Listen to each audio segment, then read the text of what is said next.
Jadi 3 roh inilah yang akan bekerja 5 tahun ke depan.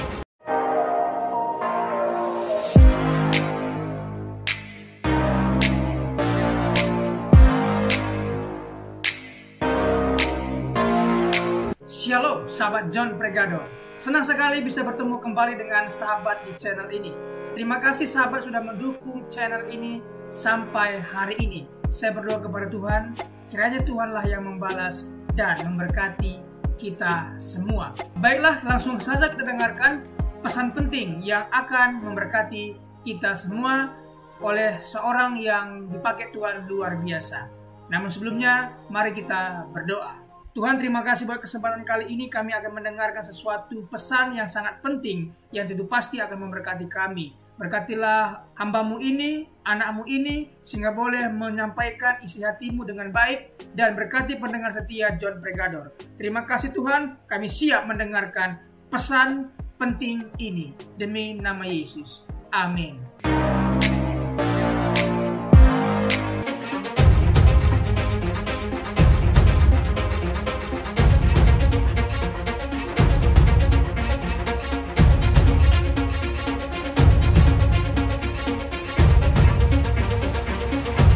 Nah, serangan setan untuk tahun ini dan tahun-tahun mendatang selama 5 tahun itu pertama adalah roh ketakutan. Roh ketakutan. Roh ketakutan. Jadi nanti akan banyak sekali orang yang mengalami ketakutan. Baik ketakutan masa depan, ketakutan untuk bisnis, ketakutan untuk menghadapi hidup. Ya. Yang pertama itu. Kedua, roh ketakutan datang dari setan, Pak ya. Iya. Karena Tuhan memberi kita adalah keberanian, bukan ketakutan. Ya. Nah, selama kita hidup adalah untuk mengatasi ketakutan kita. Ya. Kalau kita takut, walaupun kita diajar semua ilmu strategi apapun, waktu kita takut, kita tidak bisa menggunakannya karena kita sudah tidak berpikir waras. Ya. Yang pertama itu. Yang kedua, yaitu roh kebangkrutan. Oh, bangkrut aja ada rohnya? Ada. Oke. Jadi apalagi saya perhatikan selama saya pelayanan ini, saya keliling-keliling itu banyak sekali orang-orang pada minta pengelarisan. Nah, kalau orang minta pengelarisan itu kan rezeki anak cucu diambil, dipindah ke orang tuanya, sehingga anak cucunya kerja apapun gagal bangkrut, karena sudah diambil orang tuanya. Nah, dan ilmu pengelarisan itu juga mengambil rezeki kanan kiri. Artinya apa? Kalau saudara punya toko di sebelahnya, ya kena pengaruhnya juga. Karena rezekinya kesedot. Nah, untuk itu kita harus ada doa dengan kuasa darah Yesus. Mereka orang percaya mengalahkan iblis dengan darah anak domba. Nah, ayat firman Tuhan yang saya sampaikan untuk hari ini, yaitu satu hal, Michael. Dengan tenang ku nantikan hari kesusahan itu. Karena hari kesusahan itu tidak bisa kita hindari. Masalah itu kita tidak bisa lari. Tetapi kita harus hadapi. Setuju, angkat tangan, saudara? Nah, yang kedua adalah roh kebangkrutan. Jadi sekarang banyak, bukan hanya pengusaha, termasuk pejabat pun juga minta kuasa gelap juga ada. Oh, mereka juga diserang sama kuasa gelap? Ada lah. Jadi yang kedua yaitu roh kebangkrutan. Yang ketiga, 5 tahun mendatang dari tahun ini itu adalah roh yang namanya perpecahan. Roh perpecahan. Perpecahan. Baik dalam kongsi bisnis, baik dalam rumah tangga, baik hubungan orang tua dan anak. 5 tahun ke depan ini roh perpecahan itu bekerja. Jadi kita sebagai orang Kristen harus belajar bersyukur apa yang sudah Tuhan berikan. Amin. Nah, dalam hidup ini kita ini harus menikmati apa yang Tuhan berikan. Nah, yang penting sekarang saudara harus merubah gaya hidup.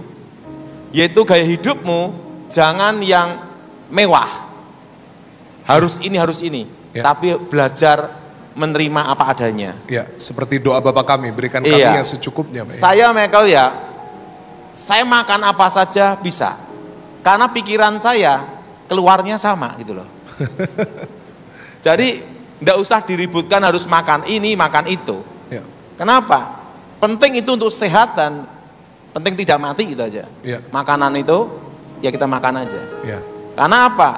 Kalau kita tidak merubah gaya hidup kita untuk menerima apa adanya dan kita menikmati dan mensyukurinya, kita memaksakan diri dalam 5 tahun ini stres sendiri. Ya. Nah, dalam sejarah bunga bank terendah adalah tahun ini. Ya. Yang jadi pertanyaan, apakah bisa rendah terus? Ya. Pasti akan ada waktunya akan naik, betul? Ya.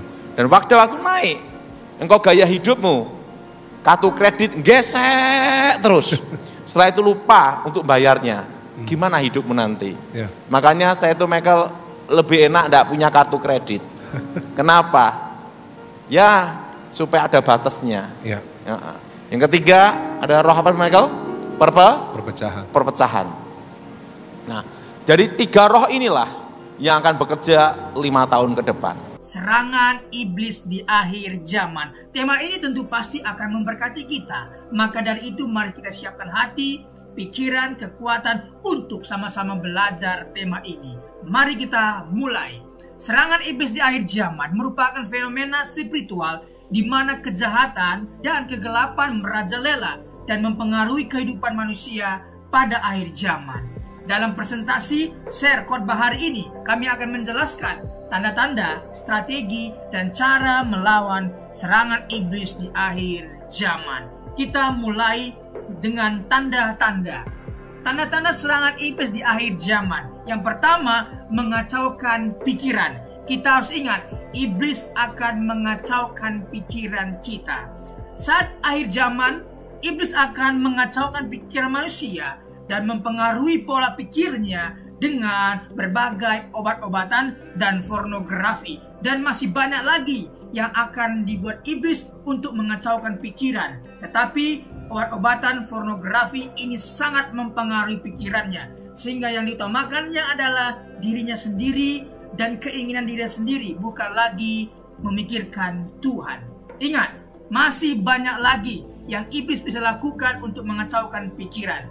Ini hanya beberapa saja. Yang kedua, kebencian dan kekerasan. Iblis juga menggunakan kebencian dan kekerasan. Iblis akan menciptakan kebencian dan kekerasan di seluruh dunia dengan melakukan pemikiran dan aksi ekstrim terhadap manusia. Kita tahu beberapa tahun yang lalu ada bom bunuh diri. Ada pembunuhan yang begitu ekstrim. Itu yang digunakan iblis. Siapa yang disenangkan? Tentunya iblis. Siapa yang dibanggakan? Tentunya iblis.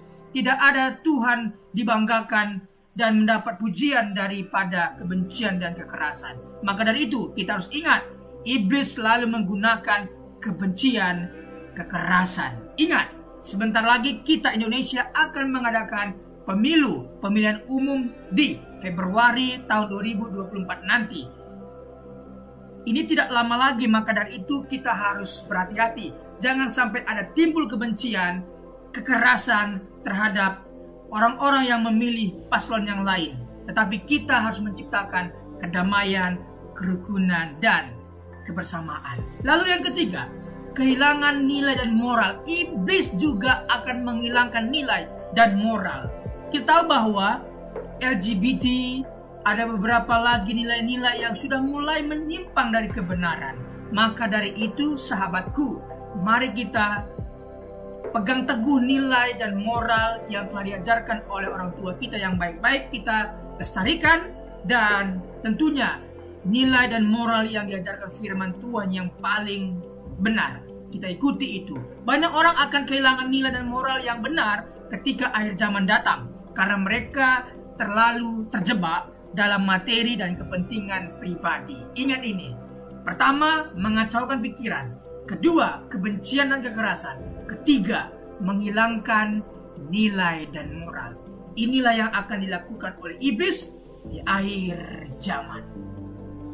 Strategi untuk melawan serangan iblis di akhir zaman.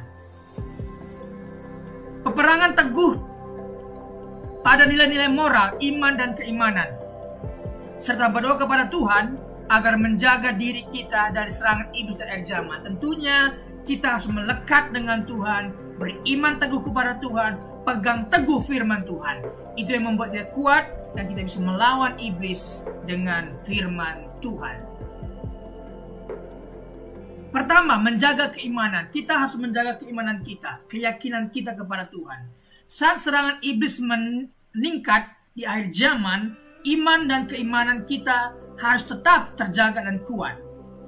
Bersedia melakukan ibadah dan meningkatkan kualitas ibadah kita. Ingat, iblis bisa pakai orang lain untuk membenci agama lain dan sebagainya. Jadi, jangan sampai kita tergoda dan ingin melawan dengan cara-cara yang jahat, yang tidak benar. Maka dari itu, kita di Indonesia itu ada 6 agama. Kita harus saling rukun, yang ada namanya moderasi beragama. Jadi kita harus saling berkaitan, saling membutuhkan dan saling berpegangan tangan, sehingga iblis tidak ada celah untuk mengacaukan keimanan kita. Yang kedua, belajar dari literatur agama.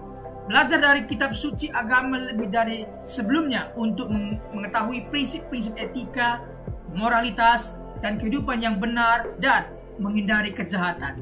Tentunya ajaran-ajaran agama yang dahulu begitu baik, begitu luhur, tetapi sekarang sudah menyimpang, ingin mementingkan diri sendiri. Maka dari itu, belajar lagi literatur agama yang benar, yang prinsip tentang etika, moralitas, dan kehidupan yang benar yang diajarkan. Kita harus gali lagi itu. Jangan sampai kita mengikuti guru-guru yang tidak mengetahui prinsipil atau dasar yang teguh akan etika dan moral. Lalu ketiga, kita harus berdoa. Tentunya berdoa ini setiap hari. Berdoa ini adalah perintah Tuhan untuk kita lakukan. Karena berdoa adalah nafas orang percaya. Kita berkomunikasi dengan Tuhan dan Tuhan berbicara kepada kita melalui firman-Nya. Berdoa secara pribadi atau kelompok dapat menjadi sarana spiritual untuk melawan serangan iblis. Memohon perlindungan diri dan keberkahan dari Tuhan. Ingat, untuk melawan serangan iblis di akhir zaman adalah menjaga keimanan, belajar dari literatur agama, dan berdoa. Selanjutnya, peran iman dan keimanan dalam menghadapi serangan iblis di akhir zaman. Iman dan keimanan adalah faktor penting untuk melawan serangan iblis di akhir zaman. Kepercayaan kita kepada Tuhan dan kemampuan kita untuk berserah diri akan membantu mengatasi semua tantangan. Amin. Yang pertama, kepercayaan dan pemahaman Tuhan. Kita punya kepercayaan dan kita paham akan Tuhan yang kita sembah. Itu akan membuat kita kokoh dan kuat. Memiliki pemahaman yang kuat tentang Tuhan dan persepsi kita tentang kebijaksanaannya sangat penting untuk menghadapi serangan iblis di akhir zaman. Ingat, Tuhan lebih tinggi daripada iblis. Kalau ibarat angka, Tuhan angka 7, iblis angka 6. Jadi iblis tidak akan bisa mencapai angka 7 bagaimanapun caranya.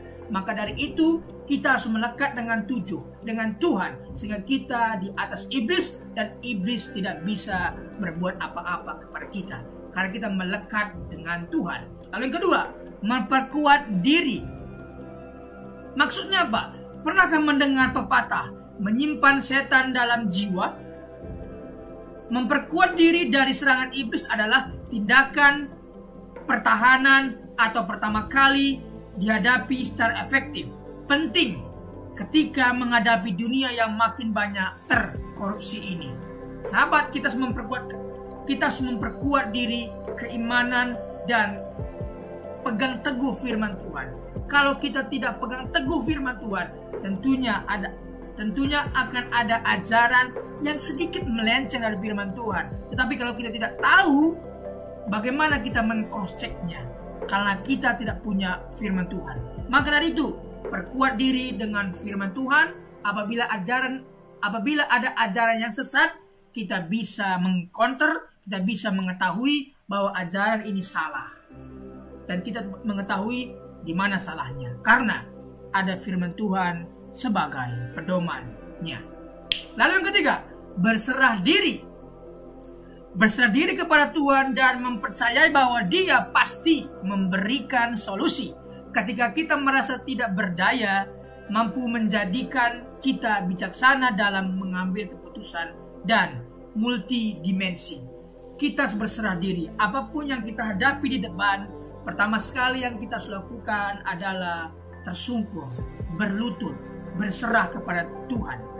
Kita berserah mungkin di tempat sembunyi, tetapi itu akan memperkuat kita menghadapi orang-orang yang di tempat umum. Karena kita terlebih dahulu berserah diri, karena kita terlebih dahulu meminta permohonan, meminta kebijaksanaan kepada Tuhan, sehingga menghadapi orang banyak, menghadapi iblis tidak gentar. Amin. Yang pertama, kepercayaan dan pemahaman Tuhan. Itu yang kita harus kuat. Kemudian memperkuat diri dengan firman Tuhan. Lalu yang ketiga, berserah diri, berdoa kepada Tuhan. Karena yang kita lawan bukanlah darah dan daging, tetapi penguasa di udara, iblis dan antek-anteknya. Maka dari itu kita butuh berserah diri. Mengenali ciri-ciri serangan iblis di akhir zaman. Kategori dan ciri-ciri. Kategori mental. Depresi, kebingungan mental, sering melamun, kegelisahan. Ini ciri-cirinya dari mental manusia. Apabila ini sudah terindikasi pada diri kita, mulailah kita mencari mentor, atau mencari pendeta, atau mencari ustadz dan sebagainya, pemuka agama untuk mendoakan kita, membimbing kita. Yang kedua, emosional, marah yang hebat, ketakutan, kesedihan, rasa sakit psikologi. Jadi, kalau ini sudah ada ciri-ciri dalam hidup kita, segeralah cari orang-orang yang bisa menuntun kita, agar kita tidak diseret oleh iblis. Lalu yang ketiga, fisik, kelelahan, sakit kepala, sakit tubuh, mudah lelah. Jadi, tidak hanya karena kita kerja keras dan lelah, tetapi sudah apabila ini sudah terindikasi ciri-ciri ini, marilah segera berdoa, tersungkur, berlutut kepada Tuhan, minta kemampuan pertolongan Tuhan. Perlindungan diri dari serangan iblis di akhir zaman. Bagaimana melindungi diri kita? Yang pertama, melindungi diri dari kejahatan. Melindungi diri dari kejahatan atau godaan yang dapat mempengaruhi keimanan dapat diwujudkan dengan menerapkan manajemen waktu, fokus pada kebaikan dan hindari sesal dan kemudian hari. Ingat ini, kita harus menjauhi diri kita dari kejahatan, dari berbagai-bagai yang tidak baik. Mari kita gunakan waktu kita dengan baik, fokus dengan pekerjaan kita, tentunya berbuat baik, menghindari kesesalan yang bisa terjadi di kemudian hari. Jadi ambillah keputusan yang tepat pada hari ini yang tidak akan kita sesali di kemudian hari. Yang kedua, meningkatkan kualitas ibadah. Memperbaiki kualitas ibadah dan mempengaruhi pandangan terhadap kehidupan, membantu menghindari serangan iblis di masa kini. Mari kita beribadah dan jangan tinggalkan ibadah. Lebih baik ibadah karena ibadah itu berguna hari ini maupun untuk hari depan. Jadi, kalau ada waktu, mari kita ibadah. Yang ketiga, perbanyak berdoa. Banyak-banyaklah berdoa kepada Allah untuk perlindungan dari segala macam kejahatan dan gangguan yang berasal dari iblis. Ingat sekali lagi, doa adalah komunikasi kita dengan Tuhan. Doa adalah nafas hidup orang percaya. Kalau dia tidak berdoa, berarti dia nggak bernafas, berarti dia mati. Apanya mati? Rohnya. Maka dari itu perbanyaklah berdoa. Ceritakan apa yang pergumulan kita, apa masalah kita, apa keluh kesah kita, dan minta pertolongan perlindungan Tuhan dari serangan iblis. Kesimpulan dan penutup.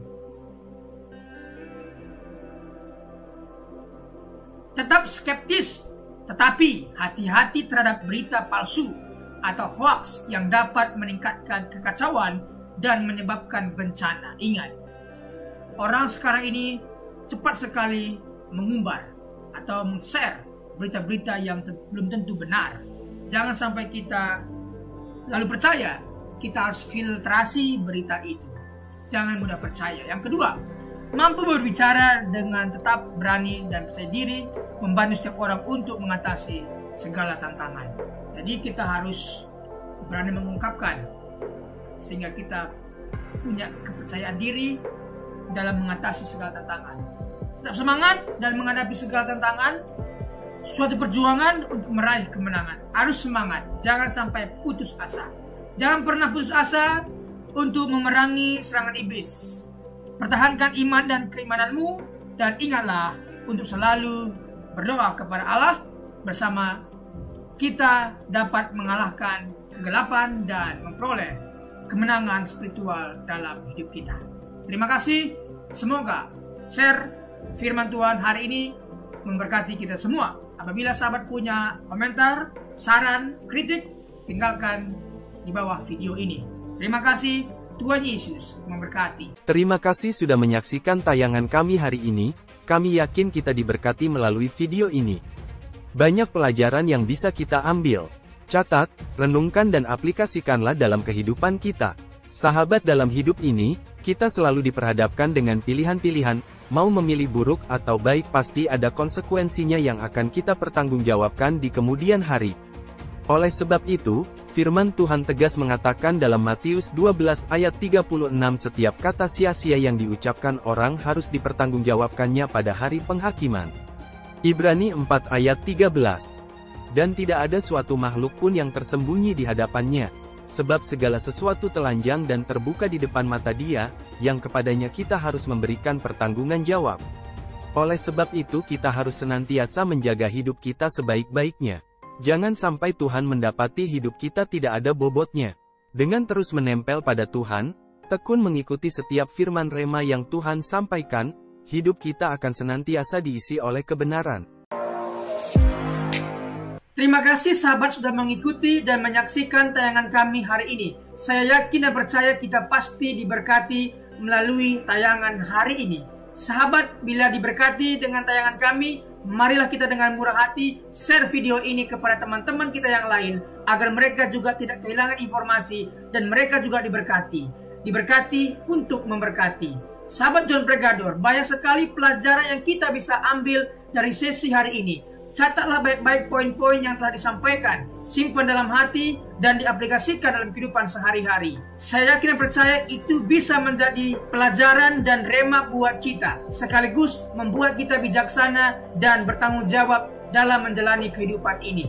Sahabat John Pregador, apapun yang terjadi dalam kehidupan ini, tetaplah percaya kepada Tuhan, bersandar kepada Tuhan, pegang firman Tuhan.